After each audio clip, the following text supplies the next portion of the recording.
Hi again, everyone. It's Pastor Tom of the 24 Today podcast. The title of this episode is Keep Your Mouth Shut.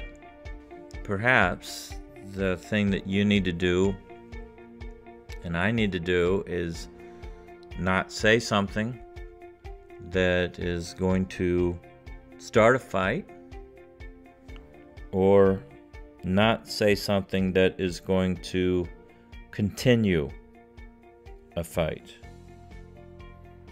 I have heard it said that there are two fighting words. The first one and the next one. There are two fighting words. The first one and the next one. Scripture is real clear about you and I watching what we say, especially when it comes to fights or arguments. You know, that first word, and this is where it's important for us to pray that God will be first in our life, in every part of our life, from head to toe. This is why, as I've said before, it is very common for me to pray each day when I ask for God to come and take the throne of my life, that I go from head to toe and I think about it. God, take control of my mind. And I'm thinking of, my head here. I'm literally touching my head. Take control of my mind, take control of my eyes, things I see, take control of my ears, the things I hear. And then I work my way, down the body, and I say, God, take control of my mouth, the things that I say. And I continue on, and I say, God, be first in my heart, take control of my arms, my hands, my legs. My stomach represents my desires, and so forth.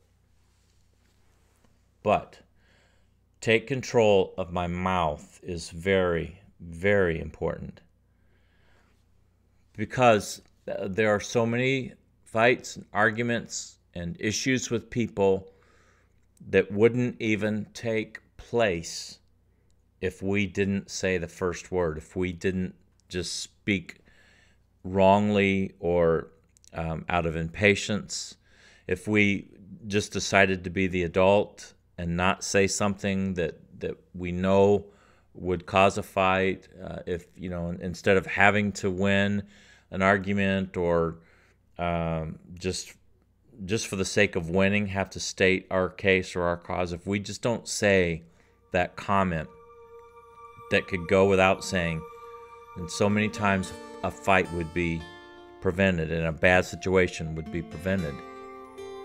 And then also the second word is important as well. Not saying that first word, or not saying that comeback to keep the fight going, to keep it in progress, to instead of just stopping it.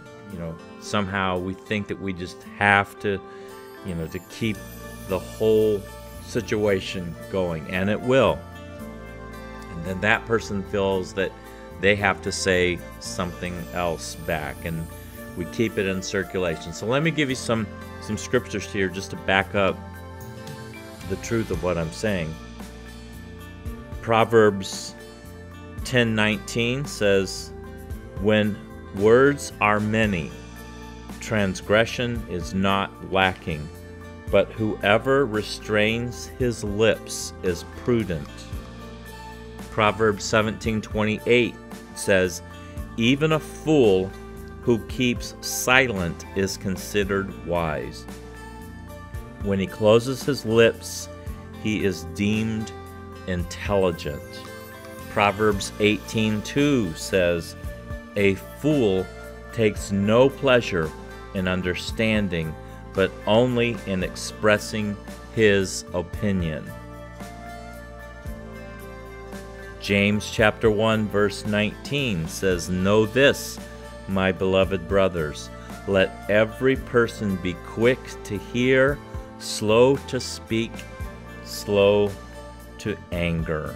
Proverbs 21:23 says, whoever keeps his mouth and his tongue keeps himself out of trouble.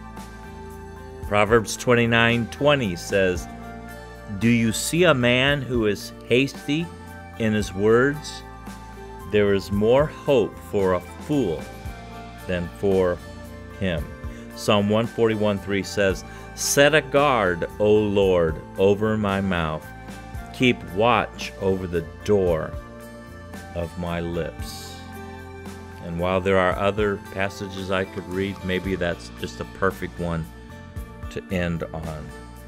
That we would make it our prayer that God would guard our mouth and keep watch over our lips.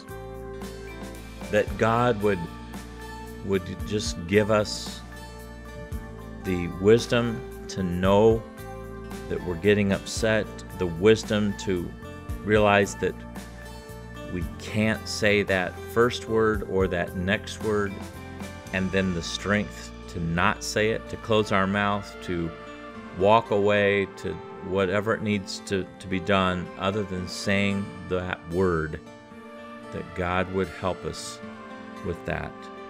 And perhaps God is speaking to you right now into your heart, and God is saying, you've already said that first word that's hurt, or you've already said that next word that really caused a problem, and so now you need to say another set of words, and that is, I'm sorry.